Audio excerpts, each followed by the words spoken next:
ముఖ్యమంత్రి గారికి ఈ ఎక్సైజ్ పాలసీ మీద ఈ శ్వేతపత్రాన్ని సమర్పించిన విధానం చాలా లోతుగా ఉంది, సమగ్రంగా ఉంది.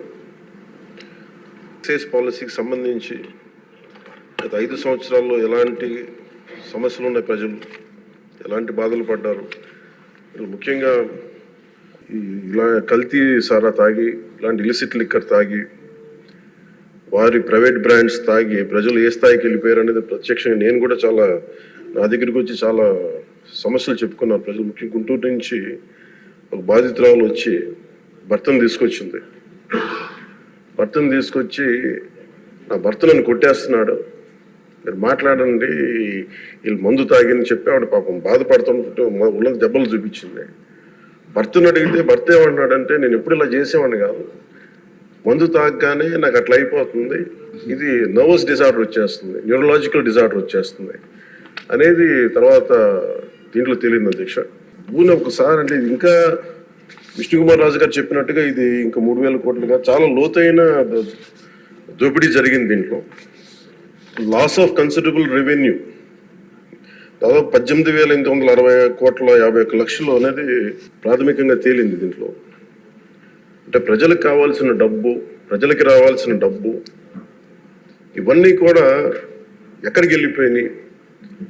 నిన్న ప్రధానమంత్రి గారు మనకి కేంద్రం బడ్జెట్లో మనకి 15,000 కోట్లు ఇవ్వగానే ఇందాక గౌరవ ముఖ్యమంత్రి గారు చెప్పినట్టుగా మనం అందరం చాలా ఆనందపడ్డాం. దీంట్లోనే నిజంగా ఈ 15,000 చిల్లర కోట్లు మనకు వచ్చిందంటే అసలు క్యాపిటల్కి ఇబ్బంది కూడా ఉండేది కాదు. పోలవరం చాలా వరకు అయిపోయాయి. ఇవన్నీ పక్కన పెడితే అధ్యక్ష, నిన్న రివ్యూ చేస్తా ఉంటే ఒక 20,000 తీసుకున్నాడు ఒక అధికారి, మన ఏసీబీ వాళ్ళు తీసుకున్నారు, ఇంటర్ డిపార్ట్మెంటల్ ఎంక్వైరీ చేస్తాం అని చెప్పేసి ఒక రివ్యూ ఏదో కేసు గురించి చదువుతా ఉంటే తనకి కాంపెన్సేషన్ రావాలి, తనకి కోర్టుకి వెళ్ళారు. అది మాట్లాడుతున్నా ఒకటే అనిపించింది, ఒక చిన్నపాటి ఉద్యోగి తప్పు చేస్తే 20,000 రూపాయలు లంచం తీసుకున్నాడని చెప్పి లంచం తీసుకున్నందుకు ఏసీబీ ఎంక్వైరీ ఉంది, లేదంటే డిపార్ట్మెంటల్ ఎంక్వైరీ ఉంది. అలాంటిది రాష్ట్ర వ్యవహారాలు నడిపే ముఖ్యమంత్రి కానీ వారి సంబంధిత సభ్యులు కానీ స్టేట్ ఎక్స్చెకర్కి 18,860 కోట్ల రూపాయలు పైచిలకు ప్రప్రథమంగా ఇక్కడే మనకు తేలుతూ ఉంటే వీళ్ళు శిక్ష పడకుండా ఎలా తప్పించుకుంటారు? శిక్ష పడాలి. మనకి నైతిక బలం, నైతిక హక్కు ఎలా ఉంటుంది అధ్యక్ష? మనకి ఒక అధికారి 20,000 రూపాయలు నువ్వు తప్పు చేసావని చెప్పి ఏసీబీకి పట్టిస్తున్నావు. వీళ్ళేమో దారుణంగా 18,000 కోట్లు అటు ప్రజల్ని కనీసం వాళ్ళ క్వాలిటీలు మన లిక్కర్ మనకి తాగాలని చెప్పి ఎవరిని మనం కూర్చోబెట్టి మనం పెంపొందించట్లా. ఓకే, ఒక వ్యసనం అనుకోండి, దానికి ఏదైనా పేరు పెట్టుకోండి. ముఖ్యంగా మనకి మద్యపాన నిషేధం అనేది చాలా చాలా కష్టమైన విషయం, ముఖ్యంగా ఆంధ్రప్రదేశ్. ఒకవైపు యానాం, ఇంకోవైపు మనకి మధ్యప్రదేశ్, ఇంకోవైపు చూస్తే మనకి తెలంగాణ, ఒరిస్సా, తమిళనాడు, కర్ణాటక, ఇన్ని బార్డర్స్ని షేర్ చేసుకొని మద్యపాన నిషేధం అనేది ఇప్పుడు చాలా కష్టసాధ్యమైన విషయం. గతంలో కూడా చేశారు, సాధించలేకపోయాం. ఇప్పుడు రెగ్యులేట్ చేయాల్సిన అవసరం ఉంది.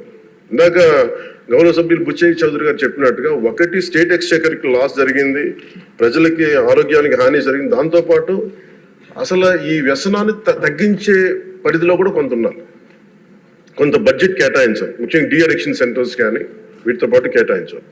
అది కూడా సూచన బుచ్చయ్య చౌదరి గారు చెప్పిన సూచన కూడా మనం పరిగణలో తీసుకోవాలి అధ్యక్ష. ఎందుకంటే రేపొద్దు మనమే కనుక 18,000 కోట్లు ప్రస్తుతానికి వస్తే దాంట్లో కనీసం ఒక సర్టెన్ శాతం, ఒక 10% అంటాం, ఎంత పర్సెంటేజ్ పెద్దలందరూ కూర్చొని, విఘ్నులందరూ కూర్చొని దాంట్లో కొంత డీ అడిక్షన్కి దాన్ని ఖర్చు పెట్టాలి అధ్యక్ష. కేవలం దాన్ని ఆదాయంగా చూడకుండా అట్లీస్ట్ ఒక 10% డీ అడిక్షన్గా దాన్ని డీ అడిక్షన్ సెంటర్స్ ఖర్చు పెట్టాలి. కానీ అన్నిటికంటే కూడా ఈ రోజున గౌరవ ముఖ్యమంత్రి గారు చెప్పింది, వీళ్ళని ఎలా ఇన్వెస్టిగేషన్ అంటే అలిగేషన్స్, దీనికి ఎండ్ అయింది ఈ ప్రజెంటేషన్. ఇదే కనుక ఈ రోజున మనకి క్లాప్ మిత్రాస్కి ఈరోజు డబ్బులు లేక పంచాయతీ బోర్డులో దాదాపు 9 నెలల నుంచి మనకి జీతభత్యాలు లేక ఒక 59 మంది నలిగిపోతా ఉన్నారు. అలాగే ఫీజు రీయింబర్స్మెంట్ లేక విద్యార్థులు నలిగిపోతా ఉన్నారు. స్టేట్ ఎక్స్చెకర్లో డబ్బులు లేవు. కానీ అందరు ఇన్ని కోట్లాది మంది జీవితాలతో ఆడుకుని వీళ్ళ చేతుల్లో మటుకు ఇన్ని వేల కోట్లు, దాదాపు విష్ణుకుమార్ రాజు గారు చెప్పినట్టు 30,000 కోట్లు వెళ్ళిపోయాయి. 18,000 కోట్లు ముందస్తుగా తెలుస్తుంది, కానీ ఇంకా లోతుగా చూస్తే అది చాలా పెద్ద ఇది స్కామ్, ఇది దోపిడీ. వీరిని కనుక మనం వదిలేస్తే తప్పు చేసిన వాళ్ళని గత ప్రభుత్వం సంబంధించిన ఇది ఇట్స్ నాట్ అబౌట్ వెండట పగా ప్రతీకారం కాదు, కానీ వీళ్ళని స్వేచ్ఛగా కనుక వదిలేస్తే వాళ్ళ అదృష్టవశాత్తు ఈరోజు వాళ్ళు అక్కడ లేరు. వాళ్ళు కనుక ఉండుంటే వాళ్ళకి నిజంగా వాళ్ళకి సమాధానం చెప్పాల్సిన పరిస్థితి ఉండేది. తప్పించుకొని పారిపోయారు వాళ్ళు ఈరోజు, తప్పించుకొని పారిపోయారు వాళ్ళు. We have to make them accountable అధ్యక్ష. వాళ్ళు we have to bring them into accountability. They have to be penalised. వాళ్ళు దయచేసి గౌరవ ముఖ్యమంత్రి గారికి నేను మీ తరపు నుంచి ఆయనకి తెలియజేసుకున్న అధ్యక్ష, దయచేసి వీరిని please we have to penalise them sir. వాళ్ళకి సరైన శిక్ష పడాలి సార్. వీళ్ళకి తప్పించుకోవడానికి కుదరదు సార్. లేదంటే రేపు పొద్దున ఒక ట్రాఫిక్ కానిస్టేబుల్కి బలం ఇవ్వాలి అంటే ఆపగలమంటే వాళ్ళు ఏమంటారు సార్ లోపల? నేను చిన్నపాటి కానిస్టేబుల్ అయితే నాకేమనిపిస్తుంది, మీరు పెద్దోళ్ళు అయితే వదిలేస్తారు, మమ్మల్ని అయితే పట్టుకుంటారంటారు సార్.